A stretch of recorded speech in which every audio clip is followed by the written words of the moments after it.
This is the GTM AI podcast, episode number 32 with CEO and co-founder of GRW AI, Alex McNaughton, and we deep dive into how his tech can help anyone sell and have success. This is sponsored by the GTM AI Academy, your go-to source for learning how to use AI in companies, teams, and in your individual workflow. Business impact over learning tools. Morning, good evening, good afternoon, everyone. It is I, once again, the lovely Coach K. I hope it's lovely. Maybe Alex can tell me if it's lovely later, so there we go. Alex, my man, I have the co-founder and CEO of GRW. I don't know if you go by GRW AI, but GRW, GRW, right? Yeah, GRW AI, yes. GRW AI, I love it. So excited to have you. You're, I think, my first guest from calling from down under, or I should say zooming in from down under, which is pretty cool. But I just want to say, Alex McNaughton, super good to have you. How are you doing? I'm doing really well, and thanks for having me. Great to be here. Yeah, man. I know if you're listening and not watching the video, this beard you got, I can never get a beard that long because it drives me crazy. So like mine goes like full ginger. It's weird. Like I'm brown there, but my beard comes like full orange. Yeah. But yeah, we're just rocking it. Yeah. Mine does. When I was younger, it was more red and it's gotten darker and now it's starting to go gray. So that's pretty cool. First off, thank you for coming on. Super excited to have you. Real quick, a little bit of background. I'll run this off of LinkedIn if no one knows who you are. I was fascinated that at one time you're a columnist for the business desk in New Zealand. Fascinating. Mm-hmm. I got to ask you some questions there. Advisor for New Zealand Trade and Enterprise, founder of the Sales Leaders, co-founder of Aprinto, and now obviously the co-founder and CEO of GRW AI. So there's pretty cool stuff. Now, what I'd love to know is more of going from a columnist to now a CEO of an AI tech. I got to know the journey. How did that all happen to where you are now? So I was just a guest columnist. That wasn't a full-time gig. That was just, I knew the founder of Business Desk and he asked me to write a little bit about sales and go to market for their readership. Yeah. So I was just doing that on the side. But no, look, my background, I fell into tech sales at 19. First sales hire at a tech startup, ended up their VP of sales and fell in love with sales during that journey. 2 big companies, 1 more growth company. And then the last 6 years I've spent building organizations to support sales and revenue functions. And now GRW AI is a generative AI coach for the revenue org. Before we dive into too much stuff, like I'd love to know more. I totally forgot to change my background. So everyone's just got to put up me changing my background. So there you go. I'd love to know more about why you chose to do what you're doing with GRW AI. Like before the call, you said we'd fall underneath the enablement bucket. What were you experiencing before and why was this direction you decided to go with GRW?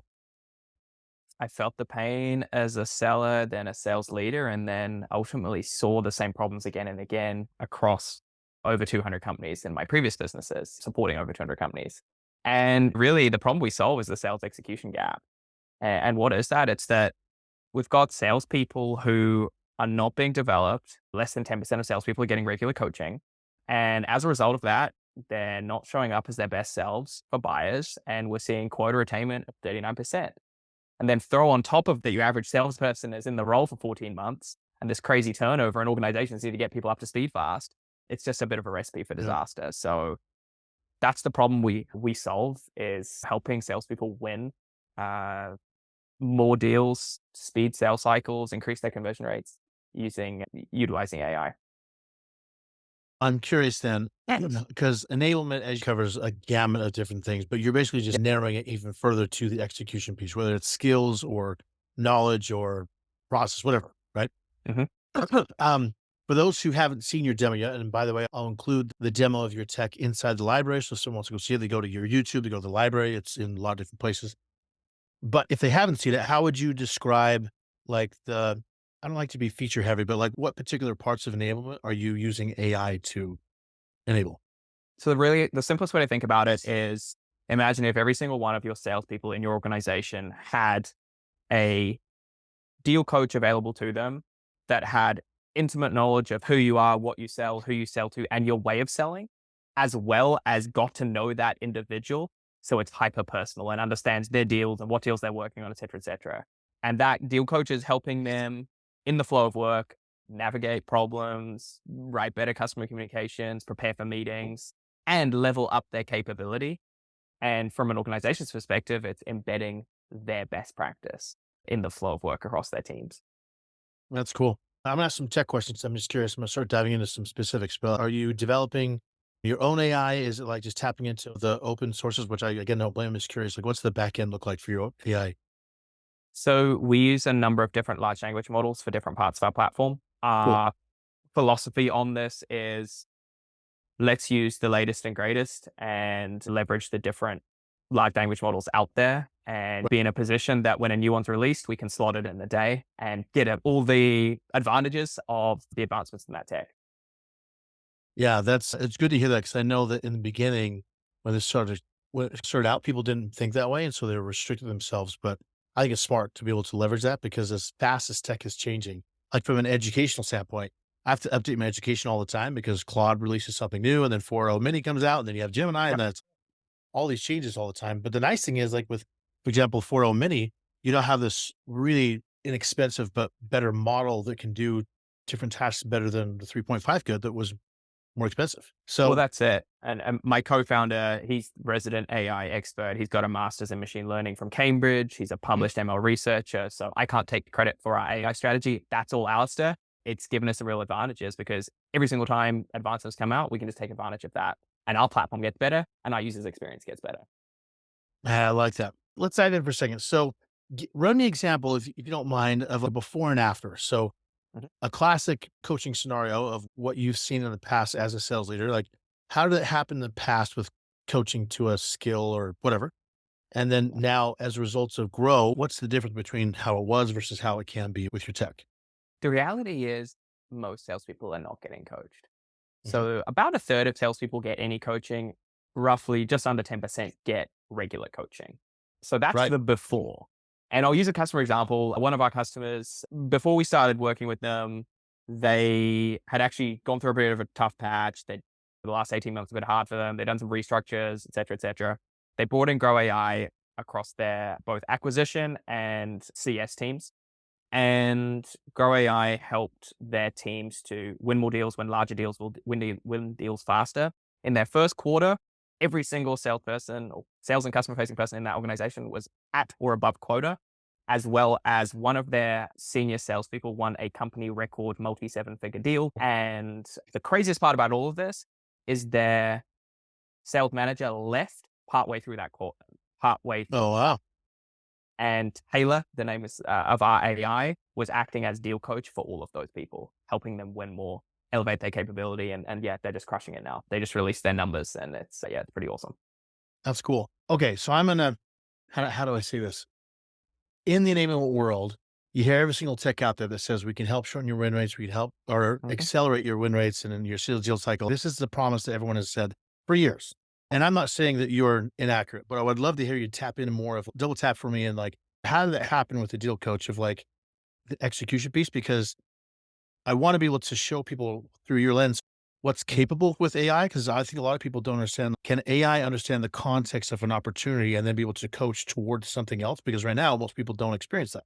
So I'd love to Yeah. know what you're thinking, the frameworks behind the closed doors. They're building this coach to give you the information they need to get what they need to do to win. So I'll use that deal as an example. Ben, the account exec I'm thinking of, you worked with Taylor to prepare for meetings. Mhm. So that, and the reason that's important in 2024 is our customers expect more from us. It's not good enough to show up with my 20 discovery questions and just go through the motions. Like I have to Right. come with an opinion. I have to come with insight. I have to come hopefully with some tailored questions that are actually going to resonate. Yeah. Ben used Taylor to prepare for the first discovery meetings. He then used it to write hyper contextually rich customer communications in between meetings, set next steps, figure out his deal strategy once he was actually in the deal, then fast forward, help him build up a really rich proposal for a more complex enterprise deal. Then the customer was asking for a discount towards the end of the sales process, and then Mhm. effectively workshopped with Taylor, like he would have done with a sales coach or with his Manager. boss, in Right. terms of how to navigate that, how to not give up too much value in the deal, get the deal done, ultimately close the deal. So Taylor played the part of expert manager, but the difference is Taylor can be in 10 places at once, 100 places at once and a manager can't. I think that what what's the like the magic here? It's the hyper rich context. It's understanding how that organization sells and all the understanding of what they're selling, And then Yeah. also the mode of action in terms of how, if you're used to using ChatGPT, you got a prompt. If you don't write a really good prompt, you're not going to get a very good outcome. With Right. Taylor, you just talk natural language like you're talking to a human. So that way adoption's really good from salespeople. Good. So is it like, in essence, can AI role play? Because I haven't played with the tool, but is it something where they get in, click a button, talk to a thing, and the thing talks back and says, you should go do this, blah, blah, blah, blah, based on the context? Or is it more like text-based or multi-use, or how do people interact? Multi-use. Most of our users use voice, but you can also obviously copy stuff in. Cool. We're integrated with CRM, so it's pulling context from the deals you're working on as well. Yeah. So every deal you work on, every opportunity you work on in CRM is in Grow. So if I'm talking about company ABC, it's going to know all about that and all the prior context. It's also going to build up context over time as I'm working through the opportunity with the coach. What do you feel like? I hear a lot of times when it comes to this type of use case, and please know I'm an AI fan, but the concern I hear coming up is the trust factor. Like, how can I trust that the AI will bring the most relevant thing, information, content, whatever, so that's recommending the right Mm. play for the person? Like, how do you, number one, help the AI not hallucinate? And number two, how do you talk to people through that mindset? So how it doesn't hallucinate, Alistair's worked some wizardry on that in terms of eliminating that from occurring. But in terms of the bigger part of that question is how does an organization trust that Taylor is giving the right kind of support to their team? We Yeah. train it on them. So when we bring on a new customer, we train it on their playbooks. So effectively, imagine Taylor ingesting an organization's sales playbook and all of that rich contextual information, testimonials, case studies, solution information, and their way of selling. So tailored coaching to that. So tailored coaching the way you want your teams to be learning. And then she's also improving over time. What's fascinating, like I literally just recently, a year ago now, we implemented the company I was at, bought a very well-known sales methodology, spent hundreds of thousands of dollars on it, came Yep. in, did some consulting. It was very good that we did that, but it was crazy the process to be on the other side as enablement. And then they gave us like this document afterwards that had not necessarily a playbook, it was more like the methodology playbook that Yep. I had then had to adjust and apply to the stages and to the people and to the whatever Mhm. stuff. But it was an 80-page document. And I knew there was no way in the world a salesperson is going to run through 80 pages to try to figure, okay, I'm on Never. stage 2 of this. Like no one would ever do that. So I think what people don't understand is that what sometimes we ask people to do without AI is a little ridiculous. Because I don't even know if a sales leader would do that. It's not like you go through 80 pages and figure this. It's just crazy how we used to do it. So So like old way of learning is company invests money in a content management system, learning management system, and uploads a bunch of videos and training docs, et cetera, et cetera. yeah, I'm the salesperson and I'm now in an enterprise deal and I've got a specific challenge that I need to help navigate. Old way of learning is go search for the right video, spend 20 minutes finding it. Oh, now I'm going to watch the video or read through this 80-page manual like you described. yeah, Let's be honest, 70% of that content is completely wasted and it's never viewed. That's the actual data. New way is, hey, Taylor, this is the situation. Can you help me with that advice as I need it? But the difference is Taylor's going to disagree with me if she thinks I'm doing something wrong. So if I'm like, Taylor, I'm going to discount 50%. I want to get this deal done. Taylor's going to slow me right down and say, hey, hold on a second. Before we jump to that, have we done ABC things in the same way that an expert human would? that's cool. Do you feel, how do I say this? Is there, I guess you could say analytics, KPIs, something, is there something that bubbles up that shows you measurements of items that you didn't expect that give you a different light on the process or skills or whatever that you would not have had without Taylor? Does that make sense? Yes. So Yeah. that's the other side of our platform is team intelligence. I promise I So did not tee him up. I'm genuinely asking. I so promise. being able to uncover where are the gaps across the organization, where are people struggling? So a good example, Yeah. one of our customers, Taylor, surfaced that about 2/3 of their BDR organization could not have a commercial or ROI based business conversation. As a result of that, deals were getting stuck mid funnel. They just weren't progressing. Uh, like seems like a reasonably small insight. These guys used call recording software, but it wasn't being picked up there because that can only tell you what's being said. It can't tell you what's not being said or where people are actually struggling. And the managers had missed this too because they had quite large teams. Taylor had surfaced this by speaking to every single one of those salespeople individually, asking questions and then being able to piece it together in terms of, okay, like where are people getting stuck? Taylor then surfaced that to the managers as well as enablement. They collaborated, built some sales training, and then Taylor helped reinforce that.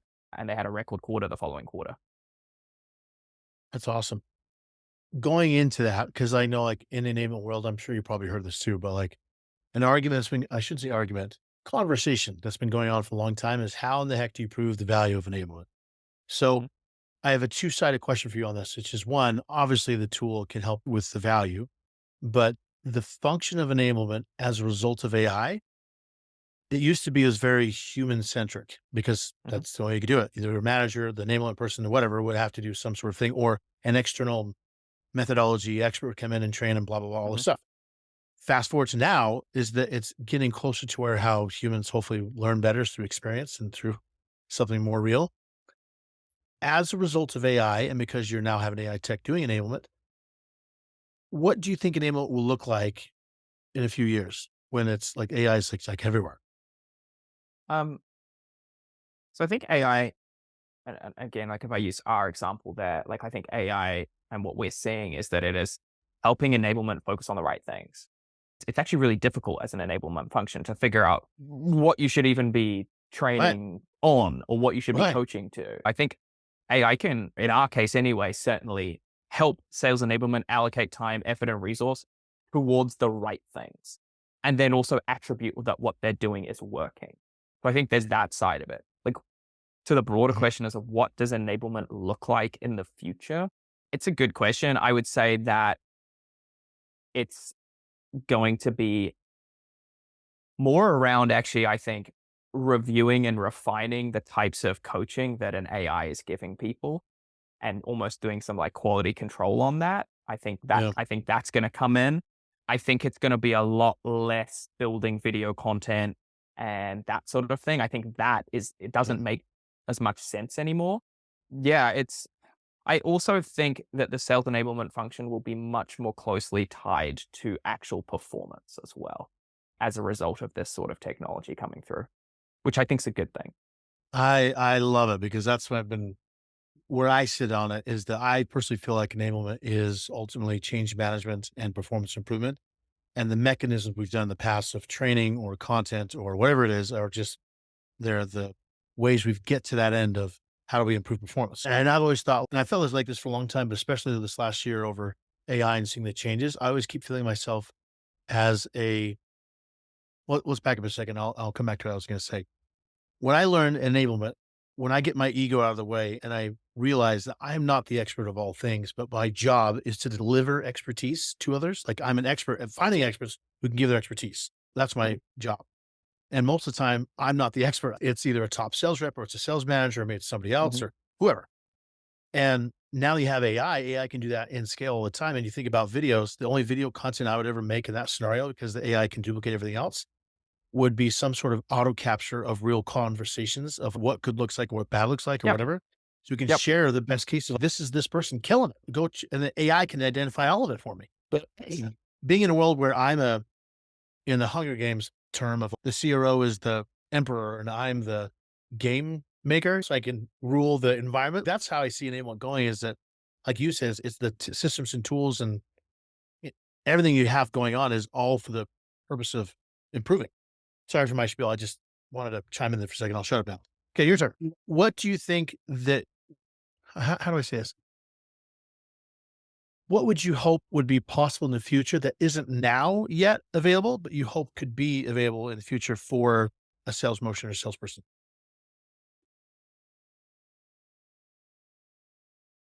A really good question. I don't have a great answer to it in all honesty, because I feel like we're doing things that were only possible for 3 months ago. And like we're just starting to Right. get into it.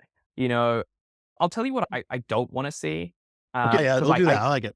I'm gonna go there because I think there is talk of this world of, oh, AI can just replace salespeople. And I fundamentally don't believe that. I Right. think AI, like our philosophy on this is AI should augment salespeople. I see a world where being in sales, you're spending more time focused on the customer and less time doing the admin and that side of things. So I Yes. think there's big unlocks there. And then I also see technology more broadly just helping people get better at their job so that when they are speaking to customers, they're showing up as their best possible selves. So that's my stance on it. Yeah. Um, I think then the next like part of that is then how does AI and technology more broadly help leaders to better manage people and be better leaders? And that's definitely a part of what we're building for as well. Is like Mhm. how can we make the classic story of your salesperson promoted to the manager with zero Right. management experience or zero Yeah. management training? And like, how do we make them a really good leader? Like, how do we enable them to quickly become that leader that everyone loves and help them be good in their role? So like, that's the other side of what we're building for, is to support frontline managers to be better people leaders. That's cool. I like that a lot because that's obviously a huge pain, and not because of someone's lack of desire or ability, just time to develop and purpose. So that was me. I was 19, first sales hire. And then suddenly, I think just before my 20th birthday, I started like having staff, Yeah. and no one showed me how to manage people. I made like every mistake in the book. And I wish that someone had taught me, like, you learn by what's the expression, like trial by fire. And that's the common experience for a new sales manager. I think technology can help with that side too. I think I have a couple more questions for you, but one would be just left me. Where to go? Making sure I can phrase this so it makes sense. And don't worry, I'm going to edit all of this space out. With AI, and you think about, okay, I have two questions. I'm writing it down so I don't forget. First one, and we'll end with these two. First one is, what would you say as a result of AI, like your tech, for example? And you just said, we want to make it AI augmented versus AI replaced. Mhm. In the new world, what is the AI responsible for? And then what is the human responsible for that you think would be ideal as a good balance? Um, I think like the really short answer there is